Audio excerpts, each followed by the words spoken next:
Plane crashes, legends dying, missing ballers. Over the years, football's seen a couple of moments that brought even the hardest people in the world to tears. The BBC has been told the owner of Leicester City Football Club was on board the helicopter that crashed and burst into flames just minutes after taking off from the King Power Stadium last night. So I decided to make a list of the 10 most emotional moments in football. And at number 1, Cristiano Ronaldo suffered the biggest heartbreak of his life. As a kid, growing up for Ronaldo was tough. His parents had nothing, man, and because of that, Ronaldo and his siblings grew up in poverty. But Ronaldo had found the one thing he could use to escape the hard times, and it was football. So because of that, he spent hours every day trying to practice his skills. See, his dad, Jose Diniz, worked as a kit man for the local club, Andorinha, meaning he was always on the field after hours. Part of the reason Ronaldo so badly wanted to turn pro was so he could become closer to his dad. It's not as if he hadn't tried getting closer to his dad in the past, but his dad also doubled up as a former military veteran, and due to the fact that the war was over and he didn't have a high-paying job, Ronaldo's dad became addicted to alcohol. Ronaldo did everything to make it to the top, and finally when he turned pro, it looked like he was able to achieve his goal, because for the first time since he could remember, his dad was genuinely proud of him for giving the family hope and taking them out of poverty. But just as Ronaldo was making waves in the game, tragedy struck. His old man was sick and had been diagnosed with serious liver issues. Ronaldo was willing to give anything just so his dad could turn out okay. He even asked permission to leave his Manchester United team so he could stay with his dad and help him recover. But in the end, it didn't work out, and Ronaldo's biggest fears were confirmed. His dad, Jose Diniz, didn't make it. The alcohol from all those years had caught up to him, and his liver couldn't carry on anymore. To this day, it still hurts Ronaldo, but his dad never saw just how good he'd become.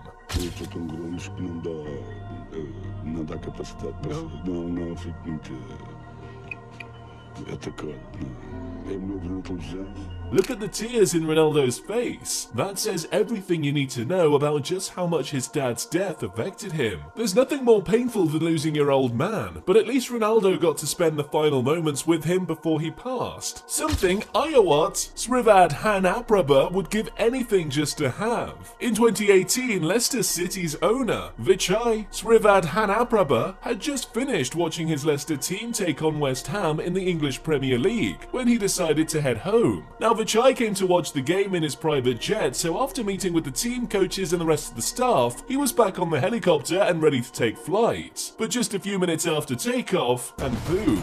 They crashed and burst into flames just minutes after taking off from the King Power Stadium last night.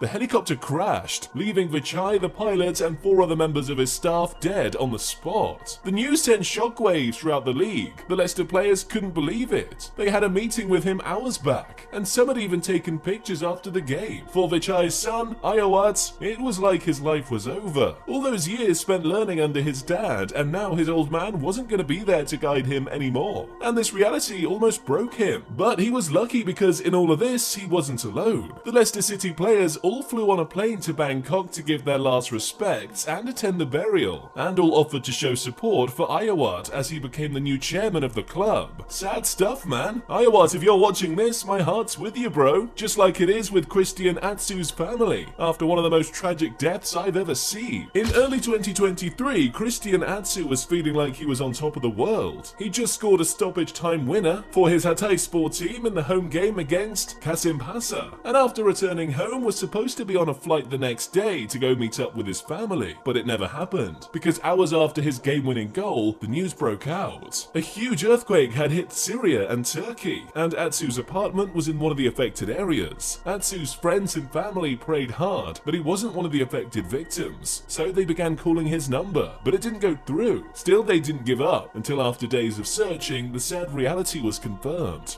Now, the body of Ghana national player and former Newcastle midfielder Christian Atsu has been discovered in Turkey.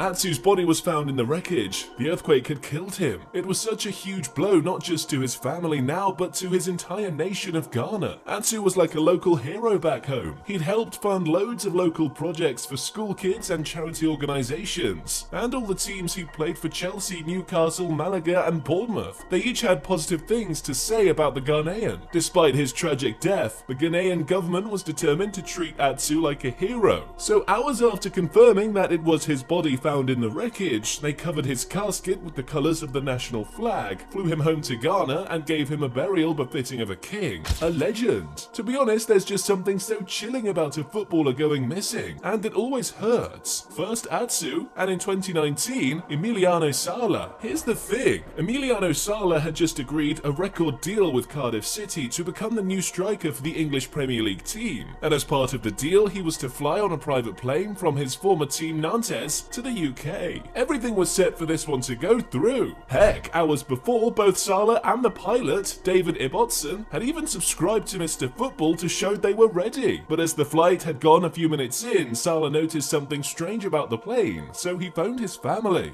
Los loquitos locos.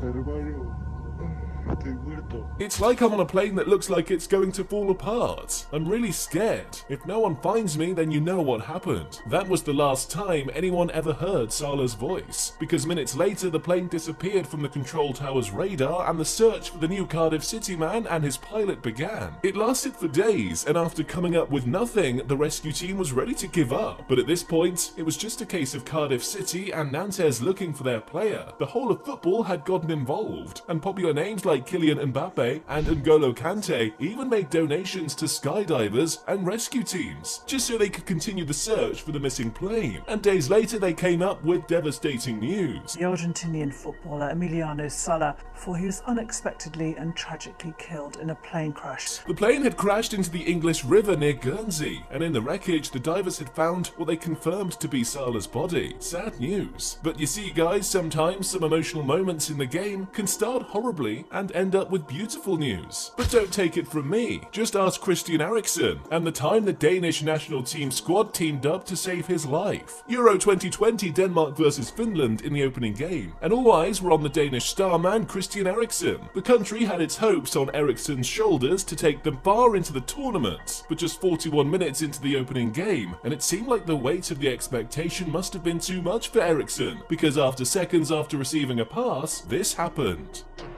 He read the ball, didn't he, into the channel. Eriksen just trying to get through the throw, but he was...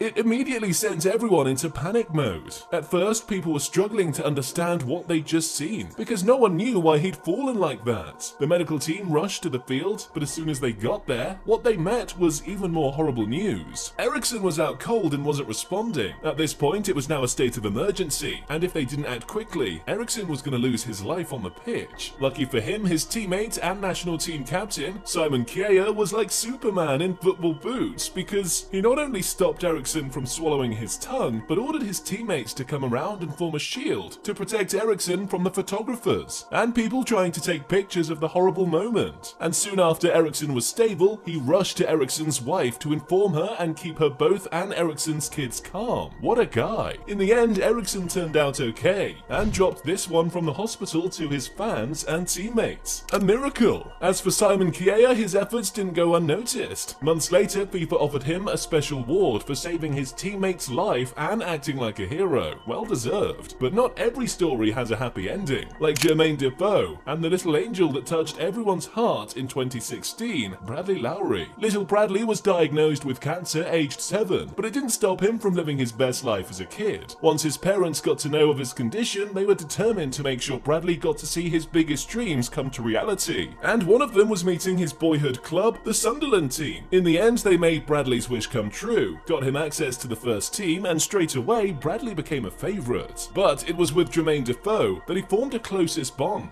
Bradley and Defoe became so close that Defoe was always with him before and after games, and Bradley even got to act as a mascot for the team in an official Premier League game with Defoe as captain. It didn't end there. Chelsea against Al is so special, and because it's joy. Bradley got a ceremonial kick at goal, and his effort won the Goal of the Month award. Incredible. But sadly, Bradley's condition started getting worse, and the team kept sending messages of support to Bradley. Defoe even went to see him in the hospital, and while there was brief hope for a moment or two, the cancer just got the better of Bradley. The kid didn't make it. Still breaks my heart watching this. Defoe was in tears, as were the people who got infected by young Bradley's energy and spirit. The kid showed everyone everyone that despite his condition, it was possible to live a dream life, and his memory will never be forgotten. Sunderland's little prince passed, and the club felt it. But when the king of football died, the entire world was in a state of mourning. For years, Pele was the spirit of football. During his playing career, he was the best the game had ever seen. He had everything: goals, dribbles, skills. Heck, he even played as a goalie early on, because he was that good.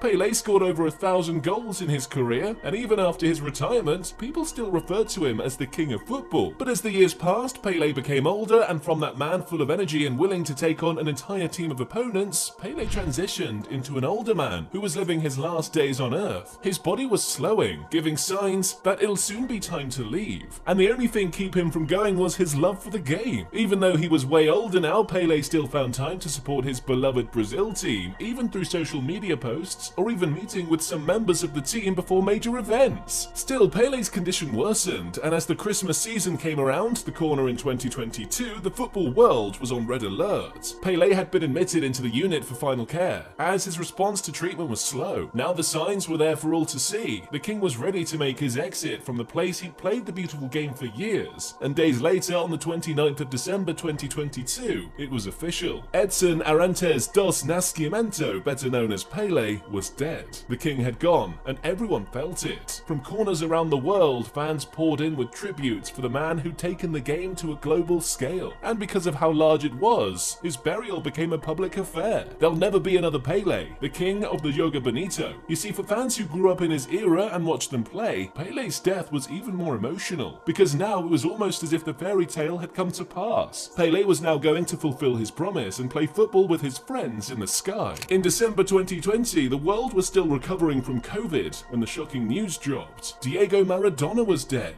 See, he'd been battling with a heart problem for months, and unfortunately his body couldn't carry him any longer, and he passed. Once the news of his death became global, the entire world went into a state of mourning, especially in Argentina. To some Argentine fans, Diego Maradona was a religion, and to the rest of them, he was like a god. But you see, guys, no one felt Maradona's death more than his daughter Dalma, because the two of them were almost inseparable. Every game, it was like that. At the Boca Juniors Stadium, Maradona was always there, in his special box with Dalma by his side, as the two of them cheered Boca to victory. But now, for the first time in her life, Dalma was in her dad's box all alone, and he wasn't going to be there to comfort her or watch the game with her, and this reality hit hard, especially after the Boca Junior players paid her dad the final tribute. The passing of a legend, a sad day for football. But you see, guys, sometimes it isn't until a legend dies before a moment becomes truly emotional. The day this legend left the club that made him become an icon, it sent shockwaves around the world. Almost all of his career for Messi, it had always been Barcelona. He owed them his life because they saved him and paid for his growth hormone injections when everyone else had given up on him. And in return, Messi paid it back by becoming the GOAT of the game and a Barcelona legend. Messi had made it clear that he wanted to play all his life at Barca and retire there. But in 2020, for the first time, he admitted that he wanted to leave, but the club blocked a transfer. Thankfully, Messi stayed, and after winning the Copa America with Argentina in 2021, his first trophy with the national team, Messi thought he was going to crown the moment by signing a contract extension with Barca. Instead, his world came crashing down. Barca was in a huge financial mess. Some of the officials at the club had taken shady deals to steal funds meant for the team, and after overpaying for a couple of transfers in the past, the club was in debt. Because of how big his salary was, the Messi issue put them in a difficult situation. His wages were huge, and what this meant was that if they decided to give Messi a new contract, they won't be able to register other members of the team. The issue dragged on for days until the end they came to a decision that changed Messi's life. Messi was leaving. Damn, this one still hurts. Messi gave them everything and thought he'd spend all his life there, but now it was over. At least while leaving, Messi had moments to look back on from his magical career at Barca, but I'm pretty sure one of them won't have been the time he almost died after a brutal foul. Just like Messi, there's a list of footballers whose lives flashed before their eyes after being on the end of some of the dirtiest fouls you'll ever see. Click the next video to find out the 10 most brutal fouls in football history.